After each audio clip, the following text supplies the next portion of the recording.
আসসালামু আলাইকুম। BBC live নিউজে আপনাকে স্বাগত। শুরুতেই সংবাদ শিরোনাম, পরে বিস্তারিত।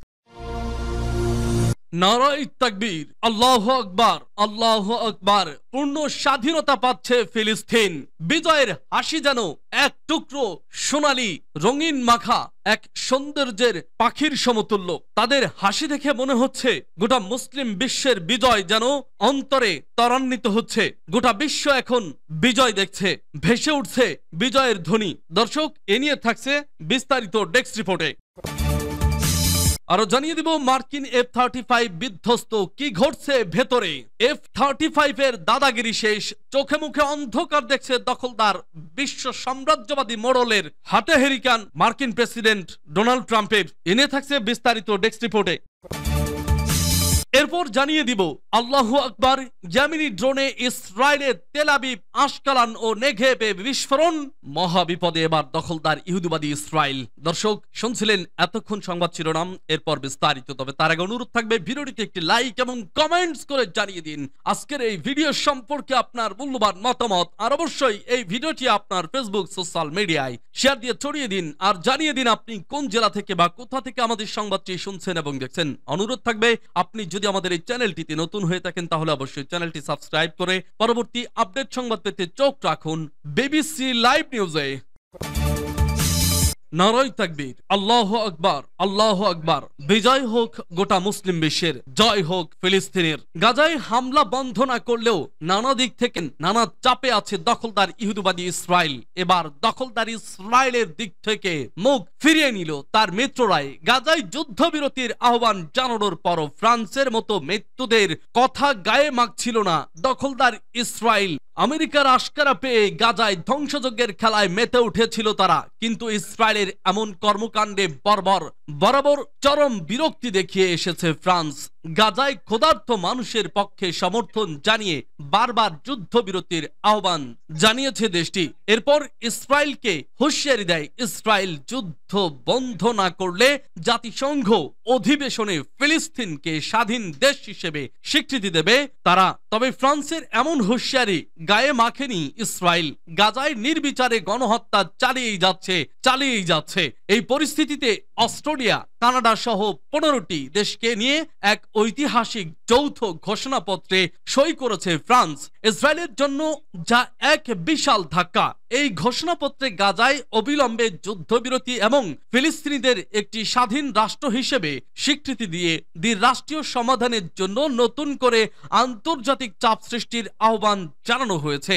এই 15টি দেশের সম্মিলিত অবস্থান ইসরায়েলের জন্য এক চরম কূটনৈতিক পরাজয়। দীর্ঘদিনের মিত্রদের এমন অবস্থান ইসরায়েলের আগ্রাসী নীতির বিরুদ্ধে আন্তর্জাতিক সম্প্রদায়ের ঐক্যবদ্ধ কণ্ঠস্বরকে আরো জোরদার করেছে।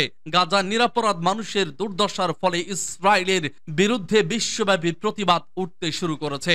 এই ঘটনা তারই এক স্পষ্ট প্রতিফলন। মঙ্গলবার রাতে ফ্রান্সের পররাষ্ট্র মন্ত্রণালয় এক বিবৃতিতে বলেছে, আমরা France, Australia, Canada, Finland, Andorra, Iceland, Ireland, Luxembourg, Malta, New Zealand, Norway, Portugal, San Marino, Slovenia এবং স্পেনের পররাষ্ট্রমন্ত্রীরা দ্বিরাষ্ট্র সমাধানের দৃষ্টিভঙ্গির প্রতি আমাদের অটল প্রতিশ্রুতি পূর্ণ ব্যক্ত করছি। বিবৃতিতে আন্তর্জাতিকভাবে স্বীকৃত দুটি গণতান্ত্রিক রাষ্ট্র ইসরায়েল ও ফিলিস্তিন গঠনের উপর জোর দিয়েছে দেশগুলো। ফিলিস্তিনের অধীনে গাজা উপত্যকা এবং পশ্চিম তীরকে একত্রিত করার উপরও জোর দেয় তারা। কেবলমাত্র দুটি আলাদা দেশ গঠনের মাধ্যমেই গাজায় হানাহানি বন্ধ করা সম্ভব বলে মনে করছে এসব দেশ। তাই বিশ্বের অন্যান্য দেশগুলোকেও ফিলিস্তিনকে রাষ্ট্র হিসেবে স্বীকৃতি দেওয়ার আহ্বান জানিয়েছে তারা। এর আগে মঙ্গলবার গাজায় যুদ্ধবিরতির জন্য ইসরায়েলকে হুঁশিয়ারি দিয়েছেন ব্রিটিশ প্রধানমন্ত্রী কেস স্টারমার। গাজায় যুদ্ধবিরতি না ঘোষণা করলে ফিলিস্তিন রাষ্ট্রকে আনুষ্ঠানিকভাবে স্বীকৃতি দেবে যুক্তরাজ্য। তখনই বোঝা গিয়েছিল ইসরায়েলের কফিনে পেরেক ঢুকতে যাচ্ছে তাদের এই মিত্র যুক্তরাজ্য। তার আগে গত সপ্তাহে ফিলিস্তিনকে রাষ্ট্র হিসেবে ফ্রান্স স্বীকৃতি দেবে বলে ঘোষণা দিয়েছিলেন দেশটির প্রেসিডেন্ট ইমানুয়েল ম্যাক্রো। তখন ফ্রান্সের এই সিদ্ধান্ত নিন্দা জানিয়েছিল আমেরিকা ও ইসরায়েল। তবে এত ভালো সম্পর্ক থাকার পরেও গুরুত্বপূর্ণ মিত্র ফ্রান্সকে আটকানো যায়নি। 15টি দেশকে নিয়ে সরাসরি ইসরায়েলের বিপক্ষে অবস্থান নিয়েছে তারা। এদিকে জাতিসংঘ 1993টি স্থায়ী সদস্যদের মধ্যে অন্তত 142টি দেশ বর্তমানে ফিলিস্তিন রাষ্ট্রকে স্বীকৃতি দেওয়ার পক্ষে, কিন্তু যুক্তরাষ্ট্র, জার্মানি সহ বেশ কয়েকটি শক্তিশালী পশ্চিমা দেশ তা করতে অস্বীকৃতি জানিয়েছে। তবে ফ্রান্সের নেতৃত্বে কানাডা ও অস্ট্রেলিয়ার মতো দেশ ঐতিহাসিক ঘোষণাপত্রে সই করায় পরিস্থিতি ক্রমেই ইসরায়েলের নিয়ন্ত্রণে বাইরে চলে যাচ্ছে। যন্ত্রযোগে উঠতে পারার সক্ষমতা অর্জনের পর থেকেই সেই সক্ষমতাকে যুদ্ধের কাজে লাগাতে যুদ্ধবাজ প্রাণী মানুষ রীতিমতো খাওয়া ঘুম বন্ধ করে উঠে পড়ে লেগেছে। এ নিয়ে অসুস্থ প্রতিযোগিতাও তীব্র। প্রতিযোগিতা আকাশে আধিপত্য বিস্তারেরও। পারমাণবিক শক্তির বাইরে অন্যতম যুদ্ধাস্ত্র হচ্ছে যুদ্ধ বিমান। এরই মধ্যে সবচেয়ে আলোচিত নাম F-35 কে বলা হয় একবিংশ শতাব্দীর সর্বাধুনিক আকাশ যুদ্ধের অস্ত্র। এই বিমানটি তৈরি হয়েছে এমন ভাবে যাতে এটি শত্রুর রাডারে ধরা না পড়ে, একই সঙ্গে এটি শত্রুর অবস্থান শনাক্ত করে আঘাত আনতে পারে অত্যন্ত নিখুঁতভাবে।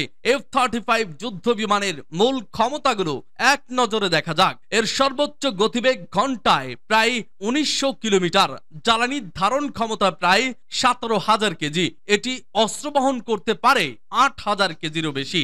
আকাশ থেকে আকাশ এবং আকাশ থেকে ভূমিতে আঘাত আনার সক্ষমতা সম্পন্ন এই যুদ্ধ বিমান আছে একাধিক স্পন্সর ও সিগন্যাল বিশ্লেষণ করার ক্ষমতা।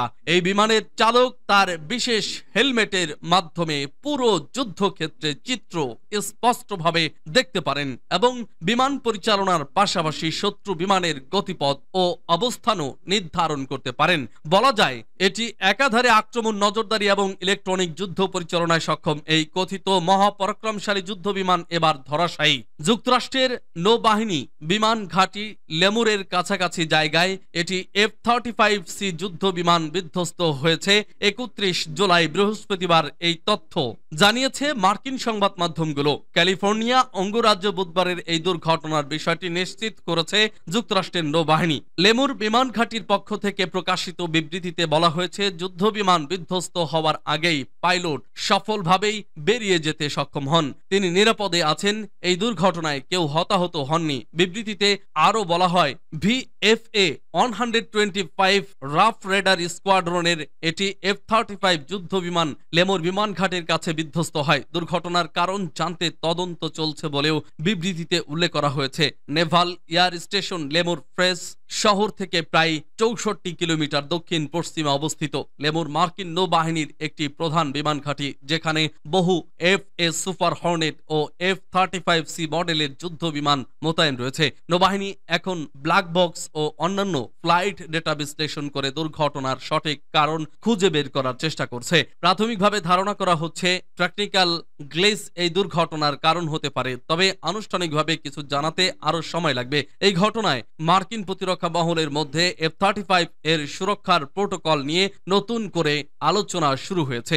যেহেতু এটি বিশ্বের সবচেয়ে ব্যয়বহুল ও অত্যাধুনিক যুদ্ধ বিমানগুলির মধ্যে একটি, এই নিয়ে চলতি বছরের যুক্তরাষ্ট্রে দুটি F-35 যুদ্ধ বিমান বিধ্বস্ত হলো। এর আগে জানুয়ারিতে আলাস্কার আলসন বিমান ঘাঁটিতে প্রশিক্ষণ চলাকালে বিমান বাহিনীর একটি F-35A বিমান বিধ্বস্ত হয়।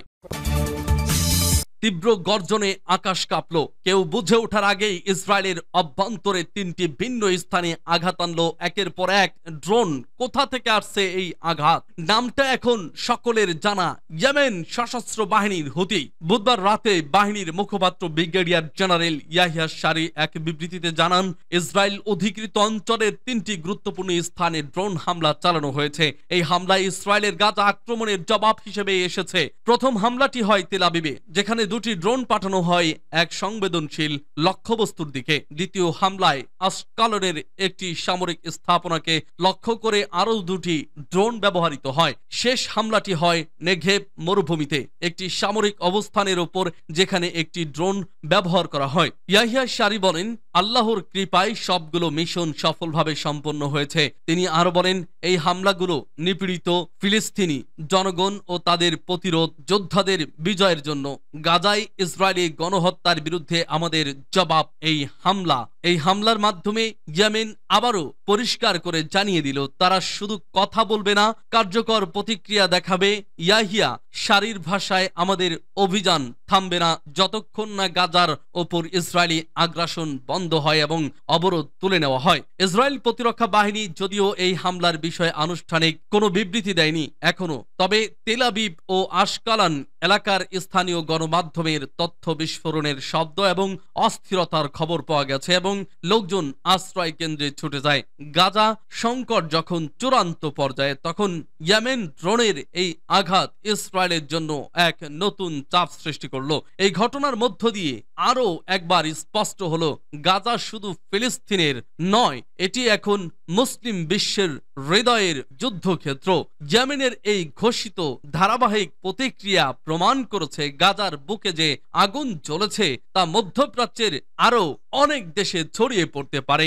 ইয়াহিয়া সারি শেষ বক্তব্যে মুসলিম বিশ্বের প্রতি আহ্বান জানান, তারা যেন গাজার মানুষের পাশে দাঁড়ায়। তিনি বলেন, ধর্মীয়, নৈতিক ও মানবিক দায়িত্ব থেকে আরব ও ইসলামী দেশগুলোকে এখনই সক্রিয় হতে হবে। বিক্ষোভের ডাকও দেওয়া হয়েছে আগামী দিনগুলোতে। গাজাকে ঘিরে আন্তর্জাতিক অঙ্গনে চাপ বাড়াতে চায় ইয়েমেন, আর তার জন্য প্রয়োজন সারা মুসলিম দুনিয়ার ঐক্যবদ্ধ আওয়াজ। বিশ্লেষকরা বলছেন, ইয়েমেনের এই হামলা মধ্যপ্রাচ্যের চলমান সংকটকে আরো উত্তপ্ত করে তুলতে পারে। বিশেষ করে সৌদি আরব, ইরান, ইসরায়েল, এমনকি যুক্তরাষ্ট্রের কূটনৈতিক কৌশলও এর প্রভাব পড়তে বাধ্য।